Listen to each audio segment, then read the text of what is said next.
teus sonhos, os meus planos são melhores.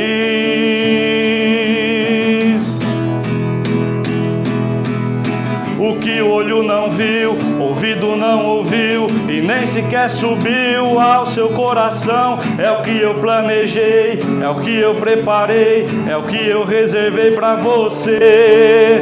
O que o olho não viu, ouvido não ouviu e nem sequer subiu ao seu coração, é o que eu planejei, é o que eu preparei, é o que eu reservei para você.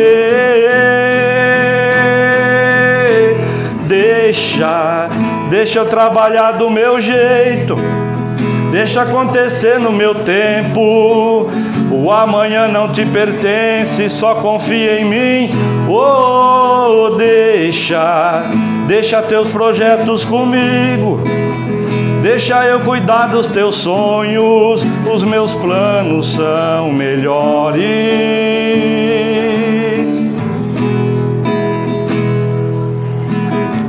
Senhor, em nome de Jesus, eu quero te pedir nesse momento que o Senhor venha, Senhor, abrir a nossa visão espiritual, que o Senhor venha abrir, Senhor, os nossos olhos espirituais para essa mensagem que será ministrada agora.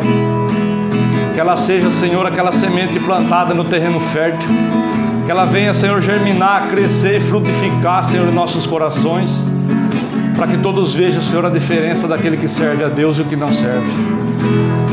Senhor, que não seja eu, mas o Teu Santo Espírito falando através de mim, para edificar, Senhor, o Teu povo, a Tua igreja, Senhor, o Teu rebanho, para a honra e a glória do Teu nome, em nome de Jesus. E você diz amém, e dê novamente uma linda salva de palmas para o Senhor, que Ele merece. Aleluia. Glória a Deus. Pode se sentar.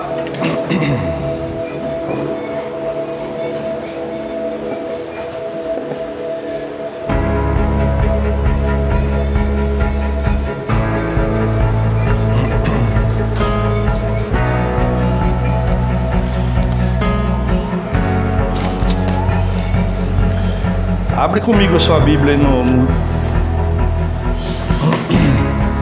livro do profeta Samuel, 1 Samuel, capítulo 10.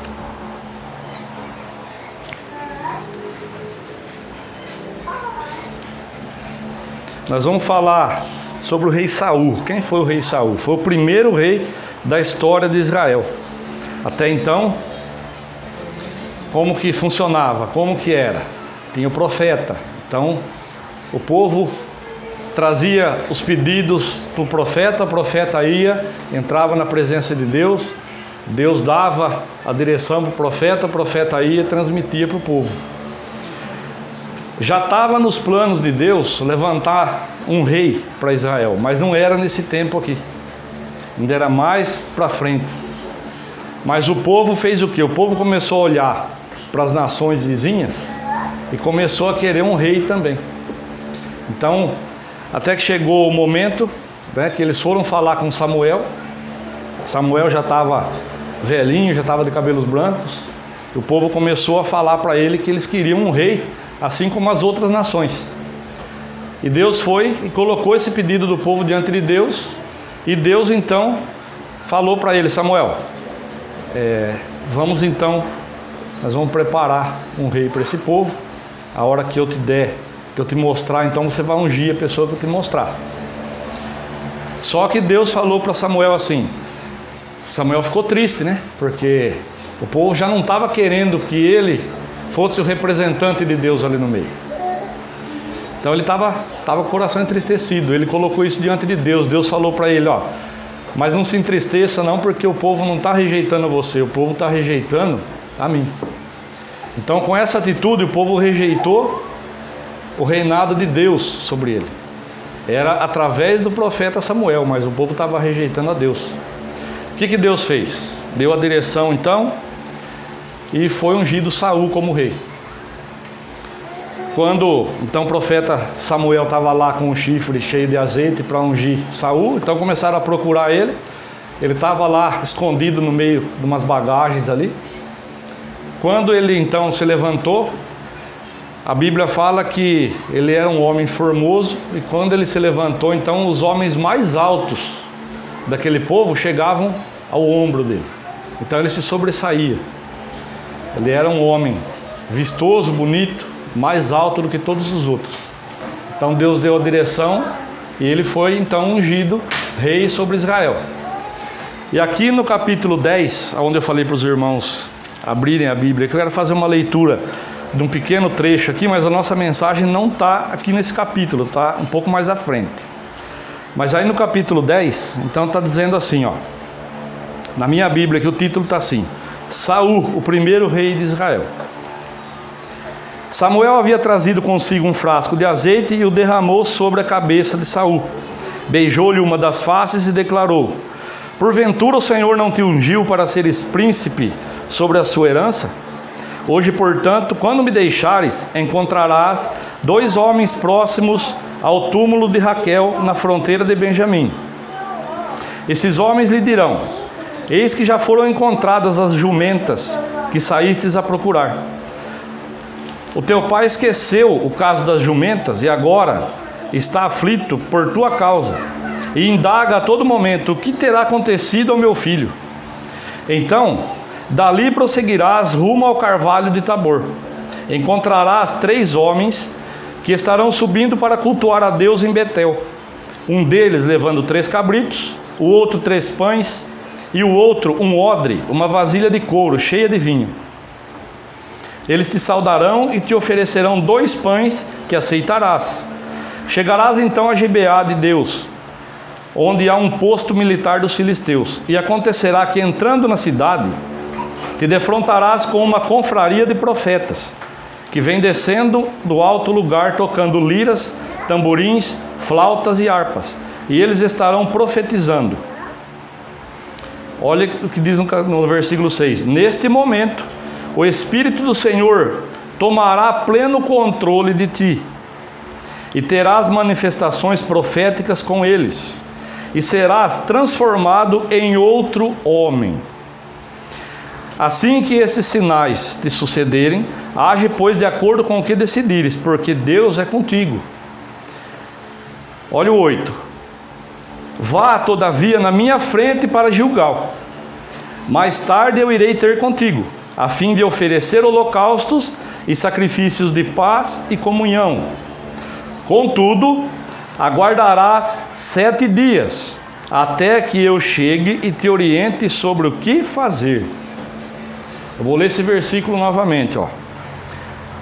Todavia vá na minha frente para Gilgal. Mais tarde eu irei ter contigo, a fim de oferecer holocaustos e sacrifícios de paz e comunhão. Contudo, aguardarás 7 dias até que eu chegue e te oriente sobre o que fazer. Amém? Mas olha que interessante, no versículo 6 o que diz: neste momento o Espírito do Senhor tomará pleno controle de ti, e terás manifestações proféticas como eles, e serás transformados em outro homem. Ou seja, para a gente entender o que nós vamos ver agora, na hora que o Espírito Santo tomasse posse então ali de Saul, o que está dizendo aqui? Que ele seria transformado em outro homem, né? É o que acontece hoje, que eu falei no domingo passado, quando a gente recebe Jesus Cristo como Senhor e Salvador da nossa vida. Não tem como eu receber Jesus Cristo como Senhor da minha vida e não ter mudança, né? Não tem como. Se Ele for Senhor da minha vida, mas eu continuar agindo da forma que eu quero, fazendo as coisas do meu jeito, na minha hora, não teve conversão, né? Teve convencimento. Então, lembra disso. Ó, a partir então daquele momento, serás transformado em outro homem. E depois o 8: vai na minha frente até Gilgal, mais tarde eu irei ter contigo, a fim de oferecer holocaustos e sacrifícios de paz e comunhão. Contudo, aguardarás 7 dias até que eu chegue e te oriente sobre o que fazer. Agora, aí mesmo, 2 páginas para frente, ou uma, dependendo da Bíblia, vai no capítulo 13.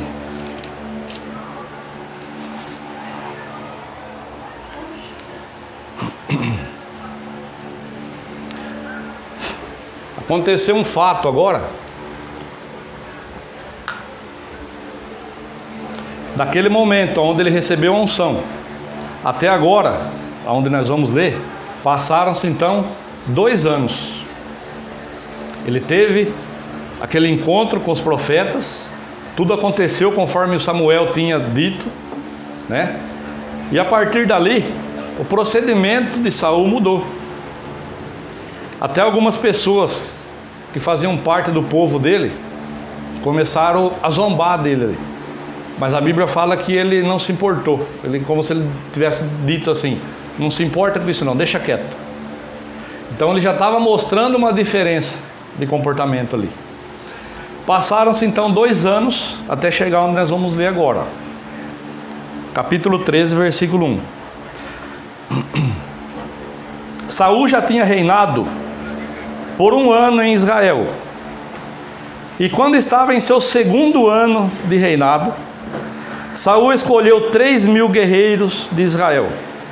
2.000 ficaram com ele em Miquimás e na região montanhosa de Betel. E 1.000 homens permaneceram com seu filho Jonatas na cidade de Gibeá, no território da tribo de Benjamim. Jonatas atacou e matou o comandante filisteu em Geba, e os filisteus foram informados do que ocorrera. Então Saul mandou tocar a trombeta, conclamando o povo à guerra. E disse: que ouçam todos os hebreus. Então todo Israel ouviu a notícia de que Saul havia atacado o posto dos filisteus, transformando Israel em mau cheiro perante o ódio do povo filisteu em relação aos israelitas. E por esse motivo todo Israel foi convocado para se unir a Saul em Gilgal. Os filisteus se ajuntaram para lutar contra os israelitas com 30.000 carros, 6.000 cavaleiros, e um exército de guerreiros tão numeroso como a areia das praias do mar. E eles subiram e acamparam em Miquimás, ao oriente, a leste de Bet-Aven. Assim que os soldados israelitas perceberam que estavam em apuros e que o seu exército estava sendo muito pressionado, esconderam-se em cavernas e buracos, entre as rochas e em poços e cisternas. Alguns hebreus até atravessaram o Jordão para alcançar a terra de Gade e de Gileade. Saul, contudo, ficou em Gilgal, e os soldados que estavam com ele tremiam de pavor. Então o que estava acontecendo aqui? Veio o exército dos filisteus, por causa do filho de Saul ter matado lá, né? Acabei de ler, mas não estou recordando aqui se era general ou comandante.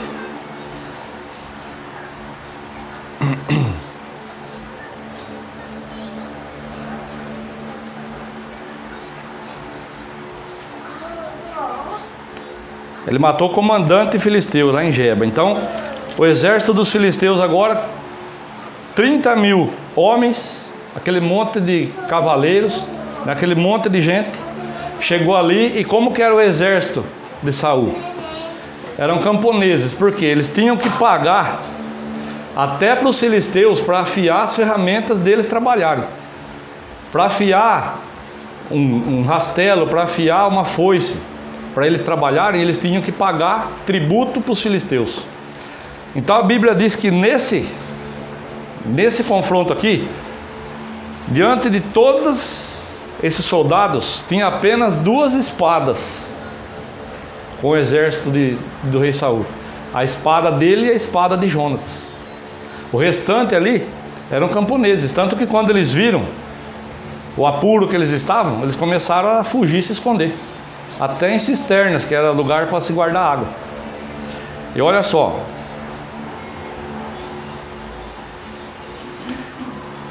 Versículo 8 agora. Então Saul esperou 7 dias. Presta atenção agora que a mensagem nossa está chegando aqui. Fui fazendo essa leitura, que é para a gente entender o contexto do que nós vamos estudar. Então Saul esperou 7 dias. Lembra lá onde eu li? O profeta Samuel, depois que ungiu Saul, deu toda aquela direção para ele, fez o quê? Você vai na minha frente para Gilgal, depois eu vou te encontrar lá. E aí eu vou oferecer sacrifícios e vou te falar o que você tem que fazer. Então Saul esperou 7 dias, conforme Samuel havia orientado. Mas quando viu que Samuel não chegava a Gilgal, o exército abandonou Saul e se dispersou. Diante disso, Saul ordenou: trazei-me aqui os animais para o holocausto e as ofertas de paz e comunhão. E ele mesmo ofereceu o holocausto. O que está acontecendo aqui? Na hora do apuro, na hora do medo, na hora que ele olhou para a situação com os olhos humanos, o que ele fez? Não tem mais jeito para mim. Não tem saída para a situação que eu estou agora. Ele mandou trazer então, ordenou: traz aqui para mim os animais do holocausto e as ofertas de paz e comunhão. As pessoas lá, os serventes lá, os servos dele trouxeram ali. O que ele fez? Ele mesmo ofereceu o holocausto. Mas o que tem de errado nisso? Ele não era o rei? Aí que começa a decadência de Saul. Lá nós vimos que depois daquele momento onde ele se encontrou com os profetas, então o que foi profetizado para ele? A partir daquele momento ele seria transformado em outro homem, outra pessoa, né? Agora aqui, ele rei, ungido, rei sobre Israel, direcionado pelo próprio Deus. Qual que era a função dele? O que o rei faz? Reina, né? O rei é o chefe supremo dessa nação aqui. Então tudo ia acontecer na hora que ele desse a ordem. A função dele era essa. Ele ia resolver o que fazer, ele ia passar as ordens ali para os capitães, né? Para os generais. E a hora que ele falasse vai, eles tinham que ir. A hora que falasse ataque, ele tinha que atacar. E a função do Samuel, qual que era? Do profeta? Fazer o sacrifício. Era o profeta que tinha a obrigação de ir lá e sacrificar a Deus. O rei não podia, estava fora da alçada dele. Não era da função dele. Para ele isso era proibido. Então, quando diz aqui, ele mesmo ofereceu o holocausto, ele fez o quê? O que ele achou que devia fazer. Ele agiu da maneira que ele achava que seria o certo. Nós vamos ver mais para frente aqui, Versículo 10 agora. Assim que terminou de oferecê-lo, Samuel chegou. O que Samuel tinha falado para ele? Você vai na minha frente para Gilgal, você vai me esperar lá por 7 dias. Eu vou lá para te encontrar, eu vou falar para você o que você vai fazer. Por que Samuel que ia falar? Samuel ia fazer o sacrifício, o holocausto ali, ia oferecer para Deus, ia orar, ia clamar, ia pedir a palavra para Deus, Deus ia instruir o que o Saul deveria fazer. Aí então Samuel ia falar: Saul, você tem que proceder assim, assim, assim, segundo o que Deus está falando. Mas não, ele foi lá e ele fez o que ele achou que deveria fazer. Olha só, ele mesmo ofereceu o holocausto. Versículo 10. Assim que terminou de oferecê-lo, Samuel chegou. Ou seja, ele teve a paciência ali de esperar os 7 dias, né? O 7º dia terminaria à meia-noite. Então o que era para ele fazer? O que era para ele? A ordem que foi dada para ele seguir: você vai na minha frente e vai me esperar chegar. Não era para ele ter atitude nenhuma, não era para ele sair do lugar, não era para ele fazer nada, falar nada antes que Samuel chegasse. Mas ele olhou para a situação e ele teve 4, vamos dizer assim, reclamação, 4 argumentos aqui que ele falou para o profeta agora. Versículo 10. Assim que terminou de oferecê-lo, Samuel chegou. Saul então correu ao seu encontro para saudá-lo.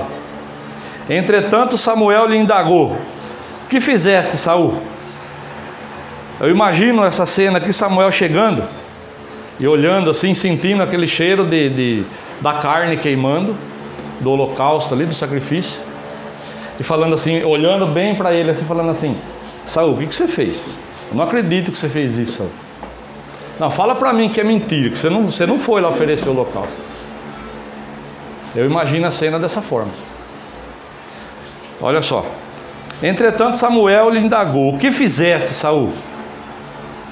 Ao que Saul lhe respondeu prontamente: eu vi que os soldados me deixavam e debandavam, e de outra parte, tu não chegaste no dia estabelecido, e ainda que os filisteus estavam reunidos em Miquimás, eu refleti: agora os filisteus vão cair sobre mim em Gilgal.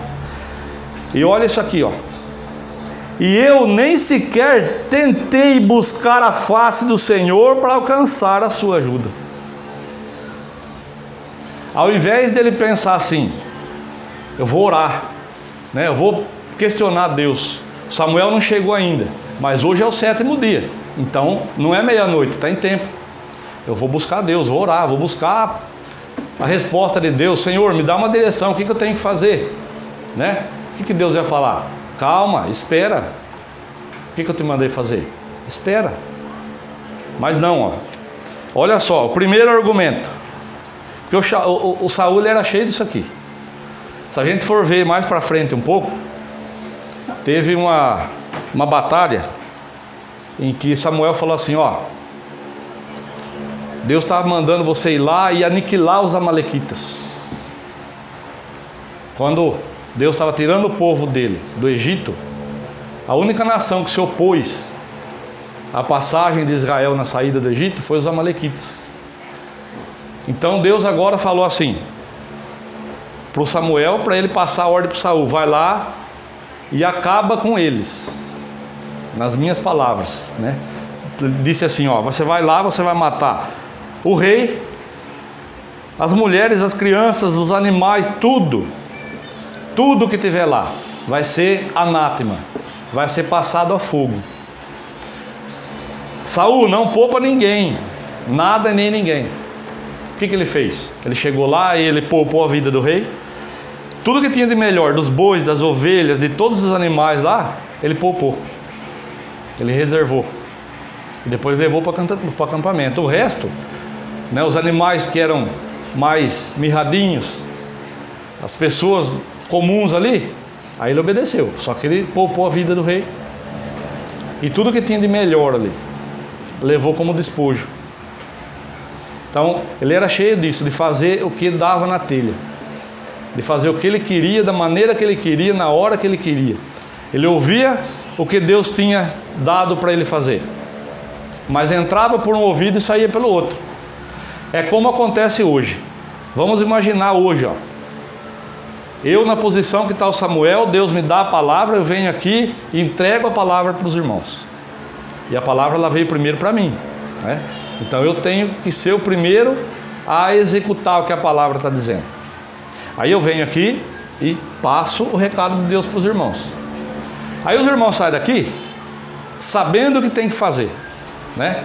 Mas aí chega em casa, chega amanhã, na hora de resolver o problema, ao invés de você fazer da maneira que Deus te mandou fazer, você pensa assim: ah, mas se eu fizer desse jeito não vai dar certo.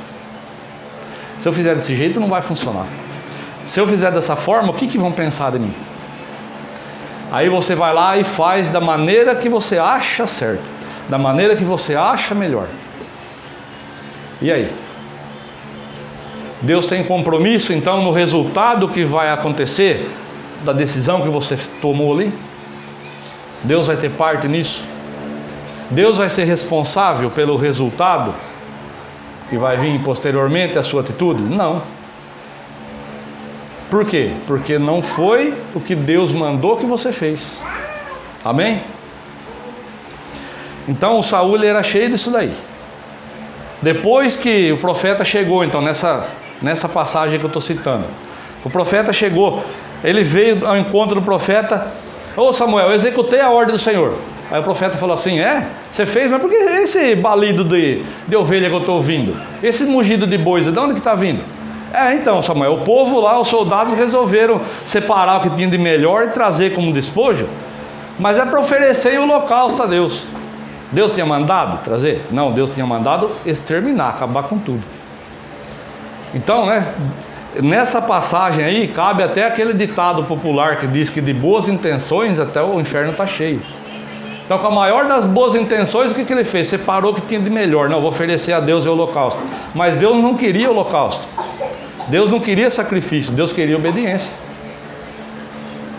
E aqui, o que ele fez? Da mesma coisa. Fez o que ele achava que devia fazer, na hora que ele quis, do jeito que ele quis. Era para ele oferecer o holocausto? Jamais. Era para ele esperar.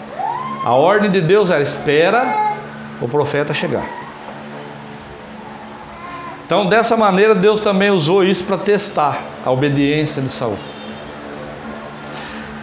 Diante disso aqui, trazendo para nós aqui hoje, tem coisas que acontecem na nossa vida que parece que está passando do tempo, está passando da hora, e Deus às vezes está nos testando.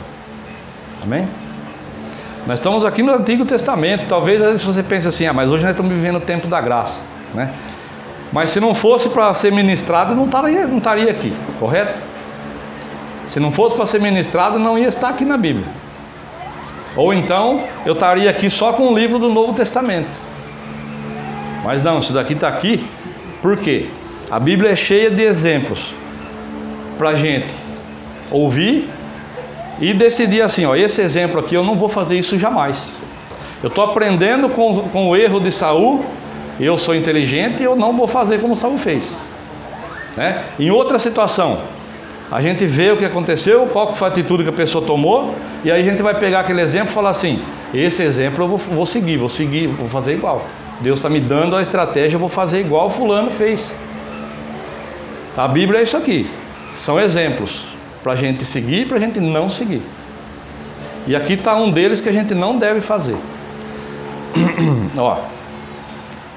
Vou de novo no 11 aqui. Entretanto, Samuel lhe indagou: o que fizeste, Saul?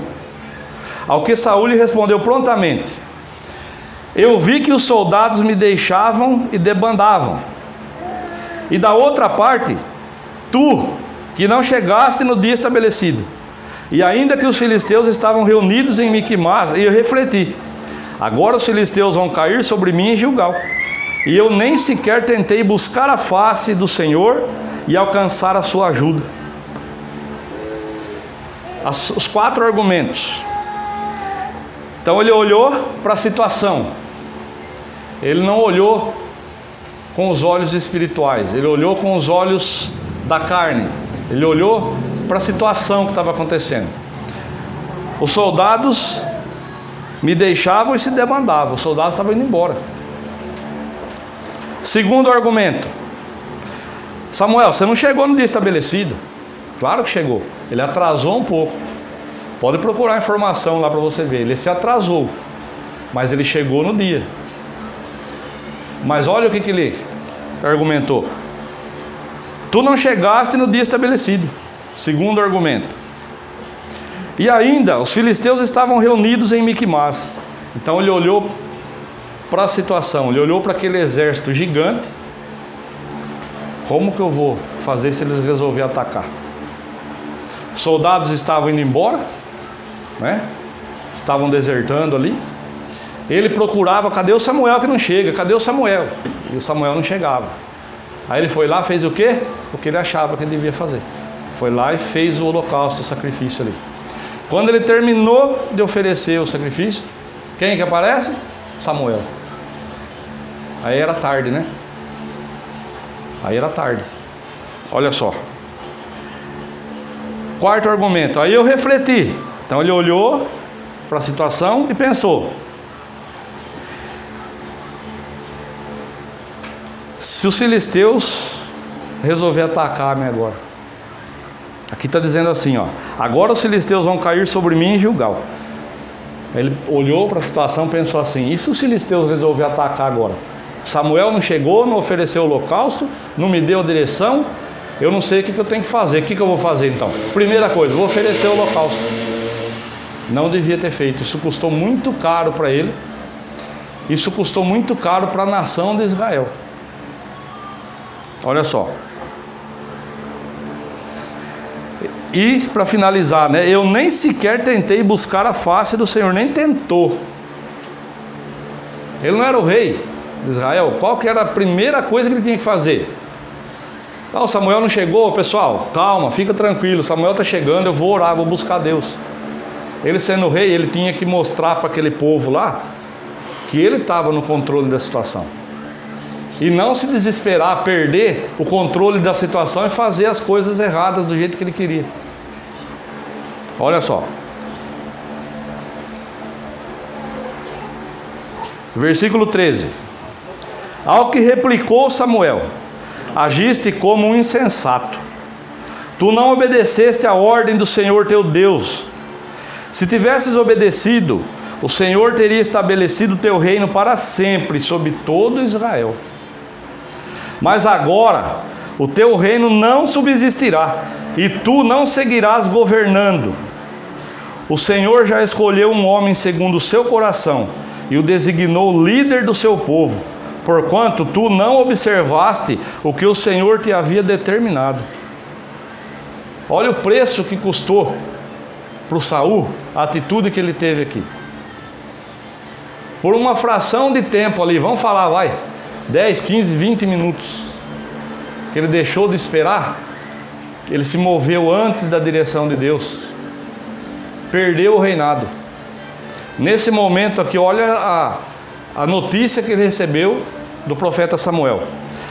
Versículo 14. Mas agora o teu reino não subsistirá, e tu não seguirás governando. O Senhor já escolheu um homem segundo o seu coração, e o designou líder do seu povo, porquanto tu não observaste o que o Senhor te havia determinado. Em outras palavras, Saul, porque você não prestou atenção na ordem e não obedeceu, hoje você perdeu o seu reinado. Deus já escolheu outra pessoa para colocar no seu lugar. Mas quando que foi isso? Foi imediatamente? Não. A partir desse momento aqui, Saul continuou sendo rei por vários meses, vários anos ainda. Só que o que aconteceu? Deus já não era mais com ele. Ele fazia agora as atitudes, ele tomava as atitudes baseados no que ele achava que deveria fazer. Tanto que quando chegou na última batalha da vida dele, ele perdeu a batalha, ele viu os filhos serem mortos, e para que o exército filisteu não capturasse ele, porque se ele fosse capturado, ele ia ser escarnecido, eles iam judiar, eles iam fazer barbáries com ele. O que ele fez? Tinha o pajem de armas dele lá, ele falou para o moço: ó, pega a espada aí e me mata, porque se eles me capturarem, eles vão escarnecer de mim. Aí o rapaz, ao servo dele, o pajem de armas, falou assim: eu não, jamais que eu vou matar o meu rei. Aí o que ele fez? A Bíblia fala que ele se lançou sobre a própria espada. Ele tirou a sua própria vida. Aí quando o rapaz viu então que o rei se matou, aí então ele pegou a espada e se matou também, porque aí senão o exército ia chegar, ia deduzir assim: ele matou o rei para a gente não pegar, então iam pegar ele para escarnecer dele. Então ele se matou também. Então, por causa das atitudes erradas que o Saul tomava, indevidas, do jeito que ele queria, ele fazia as coisas do jeito que ele queria, ele enfiava o pé pelas mãos, da maneira que ele queria. Ele ouvia o que o profeta falava, mas entrava por um ouvido e saía pelo outro. Custou muito caro para ele. Isso é uma lição importante para nós. Se a gente não ouvir o que Deus traz de direção para a gente, e a gente não fizer aquilo que Deus nos dá de direção, se a gente mudar o que Deus falou, fizer diferente, Deus não vai ter compromisso com o resultado final. Amém? A gente vai fazer aquilo que a gente quer, esperando que o resultado seja aquele que a gente espera. Mas o resultado só vai ser aquele que a gente espera se a gente obedecer fielmente ao que Deus fala. Um exemplo que eu dou, simples. Se Deus falar dar 10 passos, eu der 9, eu estou dentro da vontade de Deus? Não. E se eu der 11, eu estou? Também não. Porque Ele falou 10. Então se eu parar com 9, eu não cheguei na posição que era para mim estar. Se eu der 11, eu passei do lugar que era para mim estar. Aí Deus não tem compromisso com o resultado que eu vou ter. E o resultado que Saul teve por agir dessa forma, qual que foi?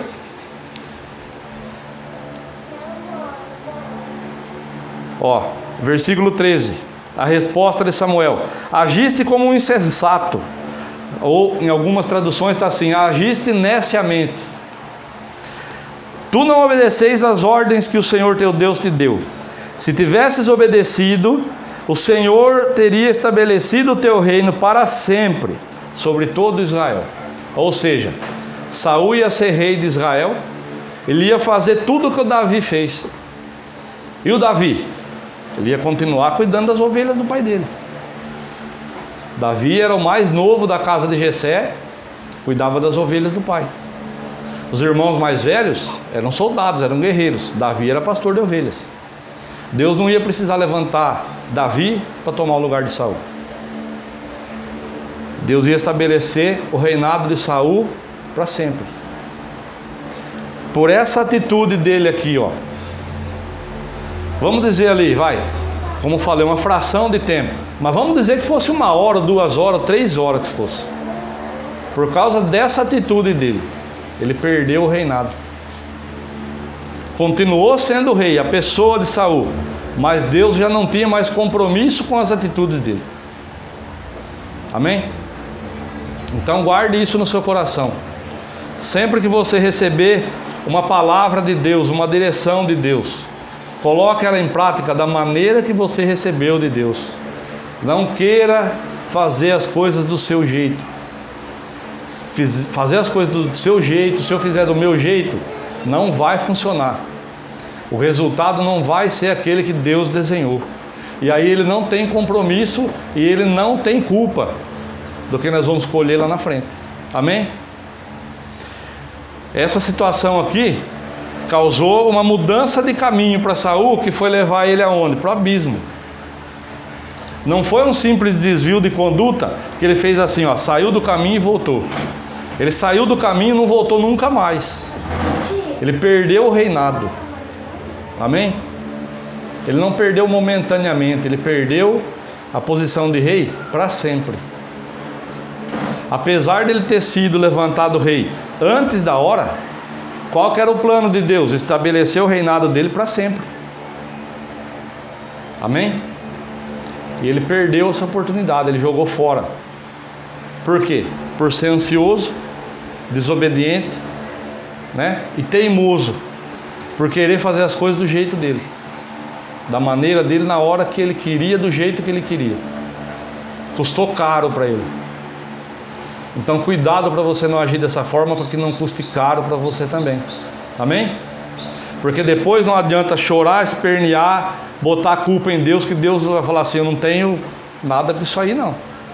Você chegou aonde chegou, o mérito é todo seu, eu não tenho culpa. Se você tivesse me obedecido lá atrás, nada disso teria acontecido. Amém? A história seria outra. Então, fique com essa palavra no seu coração. E sempre que você receber uma direção de Deus, agora eu estou terminando a mensagem aqui. E como que Deus faz? Essa mensagem aqui Ele trata com cada um de uma maneira diferente. Até as pessoas que vão ver esse vídeo, Deus vai tratar com elas de uma maneira diferente com cada uma. Se eu estivesse ministrando dentro de um estádio de futebol lotado, Deus ia tratar com cada pessoa de uma forma diferente. Deus daria uma direção diferente para cada um dentro do problema que a pessoa está passando e está colocando diante de Deus. Então, da maneira que Deus trouxe a mensagem para você, da maneira que Ele colocou no seu coração enquanto eu estou ministrando, a maneira que o Espírito Santo foi falando para você, é a maneira que Ele quer que você coloque em prática. E quando que tem que colocar em prática? Semana que vem? Não, é a partir de agora. A partir de agora, tem que sair daqui, eu saio sabendo o que eu tenho que fazer, e tenho que fazer da maneira que Deus me mandou. Mesmo que pareça talvez absurdo. Às vezes Deus ele fala para a gente fazer algumas coisas que aos olhos humanos parece absurdo, né? Imagina quando Jesus mandou, né, os servos lá encher as talhas de água para transformar em vinho. Eles não sabiam o que ia acontecer. E aí quando ele falou assim, ó, tira e leva para o mestre-sala. A Bíblia abre um parênteses e fala assim, ó, e levaram para o mestre-sala, sabendo que haviam tirado água. Pode procurar na sua Bíblia aí. A Bíblia abre um parêntese e diz assim, e levaram ao mestre-sala, sabendo que haviam tirado água. Então tem coisas que Deus manda a gente fazer, que aos olhos humanos, às vezes para a gente é absurdo. Você acha que se eu proceder dessa forma aí, vai acontecer? Você acha? O que vão pensar de mim? Não adianta a gente querer entender o agir de Deus, né? É melhor, aqui mesmo no livro de Samuel, lá, um pouco mais adiante aqui, por causa do sacrifício de Saul, lá naquela passagem onde eu falei dos bois que ele poupou, lá que foi falada aquela frase que se ouve muito no meio cristão aí. É melhor obedecer do que sacrificar. Naquela passagem que Deus mandou exterminar todo mundo ali, quando Samuel então ouviu lá os bois, as ovelhas e foi falar com Saul, ele falou, então, mas nós separamos isso aí, ó, os soldados separaram que é para a gente oferecer, né, em sacrifício ao Senhor. Então ele falou, mas Deus pediu sacrifício? O Senhor pediu sacrifício? Não. O Senhor pediu obediência. E é daí que saiu então essa frase, é melhor obedecer do que sacrificar. Então obedeça a Deus 100%. Amém? Não obedeça até onde você acha que deve. Por quê? A partir do momento que eu me torno servo de Deus, né, eu já não tenho a minha vontade como prioridade. A minha vontade ficou em segundo plano. Então qual que é a prioridade? É a vontade do meu Senhor. O servo ele faz a vontade do seu Senhor. Então em tudo que eu for fazer, eu oro, eu peço a direção para Deus, Deus me dá a direção, eu vou lá e faço aquilo que Deus me mandou, e não aquilo que eu quero, né? Eu teria vontade de agir de uma forma, mas Deus mandou eu agir de outra forma, então eu vou fazer o quê? Agir da forma que Deus mandou. A minha vontade vai ficar para trás. Se eu fizer diferente, ou eu ou você, se a gente fizer da maneira que nós estamos vendo aqui que o Saul fazia, que servo de Deus era esse? Que recebia a ordem de Deus e fazia as coisas do jeito dele. Como eu falei no início, quando a gente se converte, né, é aquela mudança de direção. Eu deixei de ser dono da minha vontade agora ficou em segundo plano. Eu vou fazer a vontade do meu Senhor. Então se eu não fizer dessa forma, que conversão foi essa? Não houve conversão, houve convencimento, né? Alguém me falou que se eu tivesse nesse lugar fazendo dessa forma, tudo ia dar certo. Então eu fui convencido, né, que vir no culto, ouvir a palavra e orar e louvar é o caminho certo, e as coisas vão acontecer. Aí eu fui convencido, eu não me converti. A conversão ela gera frutos. Amém? Então analise isso.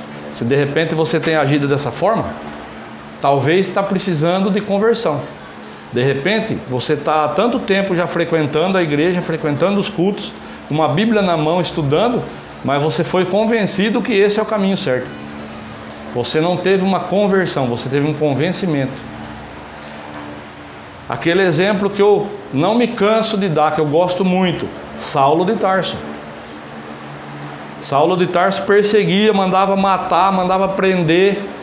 Quando o Estevão foi apedrejado, a Bíblia fala que ele ficou do lado assistindo e as roupas do Estevão foram colocadas aos pés dele. Então, ele era doutor na lei, perseguidor de cristão e achava que estava servindo a Deus. Quando Jesus se mostrou para ele ali no caminho de Damasco, a partir daquele momento a vida dele mudou completamente. Mudou, não melhorou, mudou. Isso é conversão. A partir daquele momento ele foi pregar que Jesus era o Cristo, era o enviado de Deus. E pronto, a vida antiga dele ficou para trás. Ele passou a obedecer a Deus 100%. Amém? Então, fique com essa palavra no seu coração e que Deus fale mais com você. Daquela forma que eu falo todo culto. Tem algo que Deus não vai colocar na minha boca, porque Ele quer que você vá lá no seu quarto, feche a porta, busque direto dEle. Então Ele começou a falar com você aqui. Ele vai terminar de falar com você dentro dessa mensagem, aonde? Lá no seu quarto. Lá onde você for orar e buscar de Deus. Senhor, nessa mensagem que eu ouvi hoje, a parte que é só entre o Senhor e eu estou aqui para mim receber a direção do Senhor. Porque tem coisas que Deus não vai colocar na minha boca e na boca de ninguém para falar para você. Ele não vai mandar recado. Amém? Tem coisa que Ele está te esperando assim, ó, face a face, para falar diretamente para você. Para que não fique nenhum mal entendido.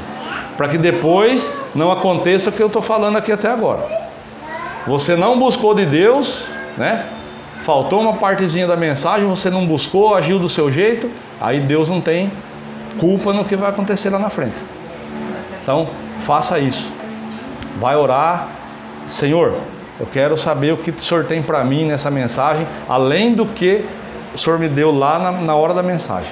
O que é específico para mim que eu tenho que fazer? E Deus não é Deus de confusão, Ele vai te mostrar, Ele vai te falar. Amém? Curva a sua cabeça, feche os seus olhos, fale com Deus nesse momento. Senhor, em nome de Jesus, obrigado, Senhor, por essa mensagem, por essa direção que o Senhor nos trouxe nessa noite. Pai, venha nos ajudar, Senhor, para que nenhum de nós comece a agir, meu Deus, da maneira que o rei Saul fez. Nós vimos nessa noite que por uma simples atitude dele, por um curto espaço de tempo que ele não teve a paciência de esperar, custou muito caro para ele. E talvez, meu Deus, a gente sem querer acaba agindo dessa forma no nosso dia a dia. Então vem nos capacitar, vem nos ajudar, Senhor, vem nos alertar para que a gente não faça dessa forma, para que Teu nome seja glorificado. Senhor, nós te louvamos e te agradecemos por essa oportunidade e por essa palavra, em nome de Jesus. Você diz amém e graças a Deus. Amém, irmãos?